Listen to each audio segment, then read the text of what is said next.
Rising poverty levels in northern Nigeria, a powder keg waiting to explode soon. Arewa leader raises alarm. The former secretary of Arewa Consultative Forum ACF, Mr. Anthony Sani, has raised the alarm that the rising poverty levels in northern Nigeria are a powder keg waiting to explode soon. Sani called on leaders of the northern region to act fast and tame the snowballing abject poverty, noting that its consequences will consume them. He made a comment in an interview with the Daily Sun newspaper in Kaduna State. His words: poverty in the north is real, and this is because education, which is the instrument of empowerment that narrows inequality, is timed by the number of out-of-school children. This stokes ignorance and poverty. Speaking on the recent protests, they said, with the way the protesters have obeyed the curfew in the state, there is hope that the situation can be reversed by consciously directing efforts by the governors. That is to say, the situation is not beyond redemption.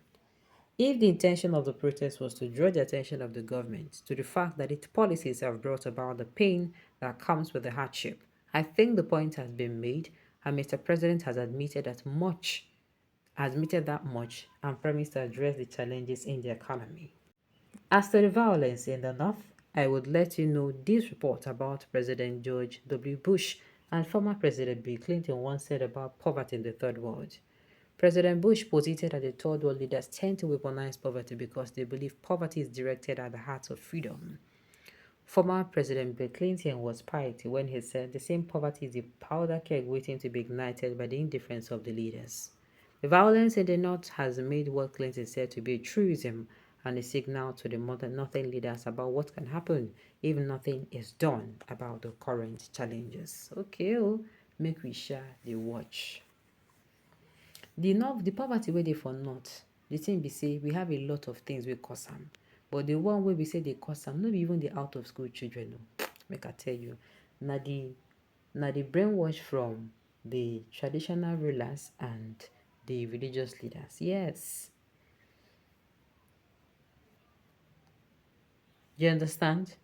Na the brainwash from the traditional rulers and the religious leaders na im dey cause am. No be just out of school children na im cause am. People wey be say dey there wey suppose okay, they don't become senator, they don't become governor, house of reps members, or even president. Wetin dem do when they enter? Most of them no even wetin I dey even talk. The school wey be say dey for north, be like say na even southerner.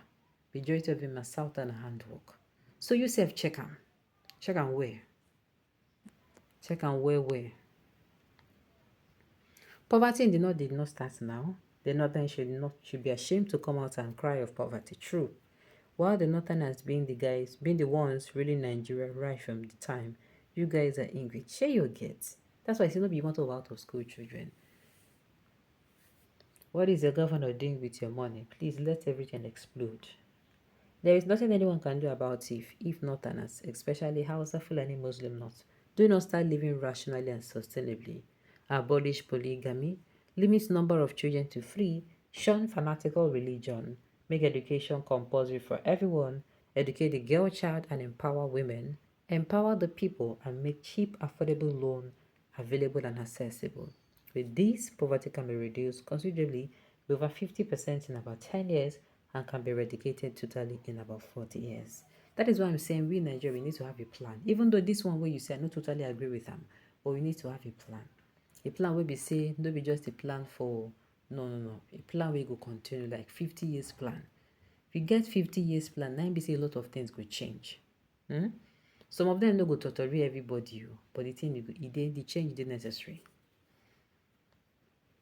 Is it just now that there is poverty in northern Nigeria? Poverty has been their second name.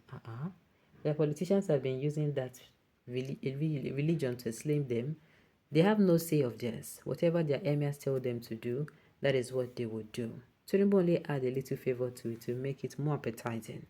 I do not know who will deliver them, despite all years of having power, and what have they done with it? Northerners are the most backward and deprived. Jonathan tried for them, but what did they pay him back with? This is not peculiar to Northerners, please. It is everywhere in the 4 wards of Nigeria. I went to buy my usual loaf of bread that cost 1,005. It is no longer the price but has been raised to 1,600. My dear, everything don't cost everywhere. Hmm? Please, poverty is not only in the northern part of Nigeria, it is all over Nigeria. The explosion will be all over Nigeria. No bala, anyhow we used to come. It is worse in the north, especially the Hausa Fulani Muslim north. You won't make them crazy now. But to my surprise is that a northerner was in power for 8 years, and before him was another northerner who was in power for 2 years, and the north is complaining so bitterly. What do they now want the southeast people to do, as if they never have been in power at all? I thought occupying that position would have had all their problems solved. So why are they still complaining? My dear, I don't even know which I go answer. This is what our northern leaders cause to us, just because of their selfish and shallow reasoning. They want to have everything for themselves, including what does not belong to them. That is oil. And they created terrorism just to distract other people from the gold in the north. They always claim religious. None of them are real Muslims. I am a Muslim and I know what Islam teaches us, what Allah says we should do or we should not do. But these northern leaders do all what Allah forbid. People where they talk about saying security is different, not this security way different, not you get caused by the gold where they mine, they sell illegally. I don't tell you, I say the day I go open book for you now. The day I go open book for you now, make no worry. That day, and I suppose see now Zoro now go give me, because if I tell them I finish, and if nothing as they listen to me, nurse go do it and go divide into different, no be only two, into different pieces. I'm telling you, because this insecurity where then they shout, ooh, for where then they use the same money, say them buy this, them buy that. Nothing come out. Nothing. They deceive, they cheat, they're selfish and heartless, but yet they complain about others that that are not even committing 1% of their sins and atrocities. That is why God is punishing the north. But the northern people must suffer it too. That is my pain.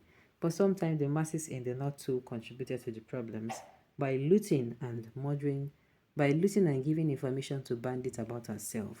Look at what happened in this protest. They staged it to destroy Tinubu administration, and it bounced back on them.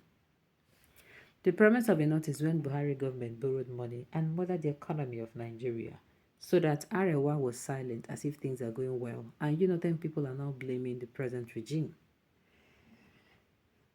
Illiteracy is the father of ignorance, which breeds poverty, has been on the northern states since ages long ago. It is neither Buhari nor any of the leaders that brought about your predicament, but a religious belief. The government can't force your children to school, they can only encourage you. They even encourage them. Yes, they go a long way. Have a long way to go. Everything will be alright, sha. Alright, on this note, we have come to the end of the news. We say thank you for tuning in to listen. Until I come your way next time, enjoy the rest.